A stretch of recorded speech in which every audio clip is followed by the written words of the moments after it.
வணக்கம் நண்பர்களே. மை3 ஆக்சுவலாக ஒரு முக்கியமான காலகட்டத்தில் இருக்குது.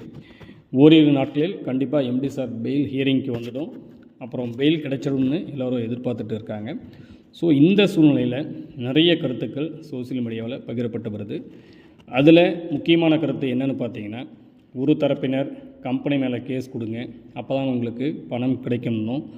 இன்னொரு தரப்பினர் எம்டி சார் பெயிலில் வந்துட்டால் கம்பெனி ரன் பண்ணுவார், கம்ப்ளைண்ட் கொடுக்குறவங்களுக்கு தான் பிரச்சனைன்னு சொல்கிறாங்க. ஸோ இதில் எது உண்மை, மக்கள் என்ன செய்ய வேண்டும் என்பதை பற்றி இந்த பதிவில் நம்ம பார்க்கலாம் வாங்க. ஆக்சுவலாக ஃபஸ்ட் கம்ப்ளைண்ட் கொடுக்குறவங்களுக்கு மட்டும்தான் பணம் கிடைக்கும் அப்படின்னு சொல்கிறாங்க. அது உண்மையா? கண்டிப்பாக இல்லை. கம்ப்ளைண்ட் கொடுப்பது என்பது அவரவர் தனிப்பட்ட விருப்பம். கண்டிப்பாக ஒரு அரசின் நோக்கம் என்னவாக இருக்குன்னு பார்த்திங்கன்னா, மக்கள் எந்த விதத்திலும் பாதிக்கக்கூடாது என்பதுதான் அரசோட நோக்கமாக இருக்கும். கண்டிப்பாக ஒருவர் கம்ப்ளைண்ட் கொடுத்தாலும் சரி, இல்லை லட்சம் பேர் கம்ப்ளைண்ட் கொடுத்தாலும் சரி, ஸ்கேம் என்பது உறுதிப்படுத்தப்பட்டால் பாதிக்கப்பட்ட கடைநிலை மக்கள் அனைவரையும் கருத்தில் கொண்டு தான் அரசு முடிவெடுக்கும். ஸோ இதை எல்லாருமே ஏற்றுக்கணும். இது நிதர்சனமான உண்மை. ஆக்சுவலாக இந்த கருத்து பார்த்திங்கன்னா, எங்களோட புரிதலின்படி இந்த கருத்தை நாங்கள் பதிவு செய்கிறோம். கண்டிப்பாக மாற்று கருத்து இருந்துச்சு அப்படின்னா நீங்கள் கமெண்ட் பாக்ஸில் தெரிவிக்கலாம். அடுத்து, எம்டி சார் வெளியில் வந்துவிட்டால் கம்பெனி ரன் ஆகும், கம்ப்ளைண்ட் கொடுத்தவங்களுக்கு பணம் கிடைக்காது, கேஸ் 10-15 வருடங்களுக்கு நடக்கும் அப்படின்னு சொல்லிட்டு ஒரு சிலர் கருத்து தெரிவிச்சிட்ருக்காங்க. ஒரு விஷயம் நன்றாக புரிந்து கொள்ள வேண்டும் நண்பர்களே. ஆக்சுவலாக இந்த கேஸ் என்பது அந்த 15 பேர் கொடுத்த கம்ப்ளைண்ட்னால் மட்டும்தான் இந்த கேஸ் நடக்குது அப்படின்னு சொன்னீங்க அப்படின்னா அது உண்மை இல்லை. என்ன காரணம் அப்படின்னு கேட்டிங்கன்னா, கோவை மாநகர காவல்துறை தானாக முன்வந்து இந்த கம்பெனி பேண்ட் ஆக்ட் அண்டர் 1978 படி நடக்குதுன்னு ஃபைல் பண்ணியிருக்காங்க. ஸோ அந்த விஷயத்தை நம்ம புரிஞ்சுக்கணும்.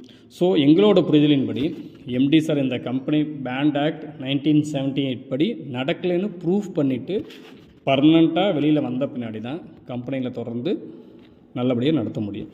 ஸோ இல்லைன்னா இதே மாதிரி தான் மற்ற EOW கேஸ் இருக்குது இல்லைங்களா, அதே மாதிரி இந்த கேஸும் ரொம்ப நாளைக்கு நடக்கும். இது பார்த்திங்கன்னா, அந்த 15 பேர் கம்ப்ளைண்ட் கொடுத்தாங்க இல்லையா, அவங்களுக்கு மட்டும் பொருந்தாது. கண்டிப்பாக இரு தரப்பினருக்குமே இந்த புரிதல் பொருந்தும்.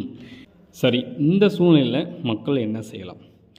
ஆக்சுவலாக இன்றைக்கி ஒவ்வொரு நாளுமே வீடியோஸ் பார்க்குறாங்க மக்கள், கேப்சா போடுறாங்க. அவங்கவுங்க லிமிட்டுக்கு எவ்வளோ அமௌண்ட் இருக்கோ அது அவங்களோட வேலட்டில் ஆட் ஆகிட்டு வருது. ஆக்சுவலாக கடந்த 6 மாத காலமாக யாருமே அமௌண்ட்டு எடுக்கலை. என்னோடய நண்பரை வச்சு நான் சொல்கிறேன். அவருக்கு ஒரு நாளைக்கு 1080 ரூபா.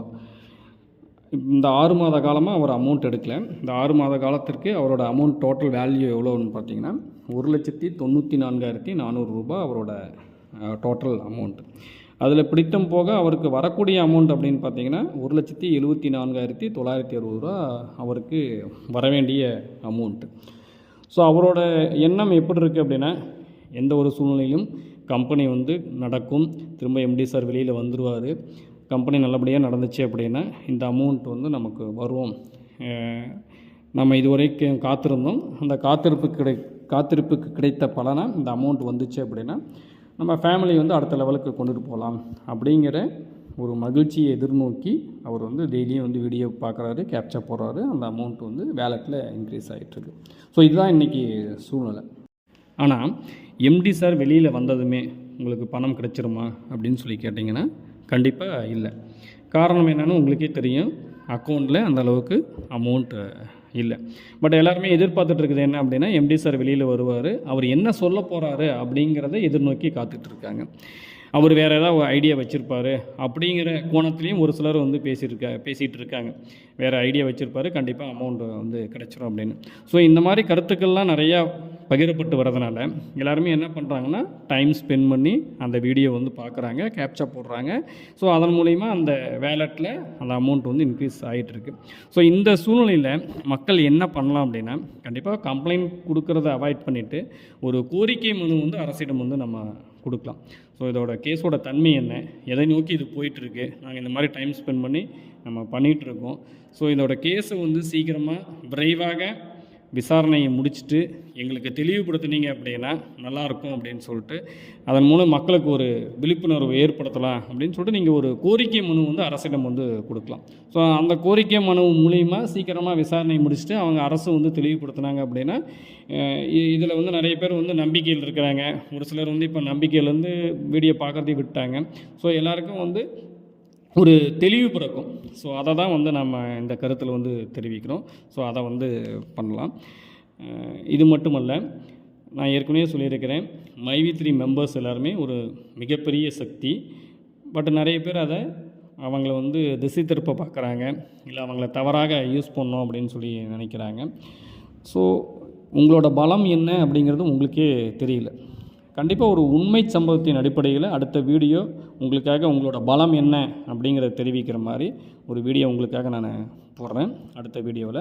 அதுக்கு முன்னாடி அடுத்த அப்டேஷன் என்னவாக இருக்கும் அப்படின்னா, அந்த காஸ்ட் லிஸ்ட்டில் வந்து எம்டி சாரோட பெயில் ஹியரிங் வந்து எப்போ வரப்போகுது, அப்படி காஸ்ட் லிஸ்ட்டு டீட்டெயில் என்னங்கிறத பார்க்கலாம். மேபி வந்து இன்றைக்கி ஈவினிங், இல்லை அப்படின்னா நாளைக்கு கண்டிப்பாக வந்துடும்.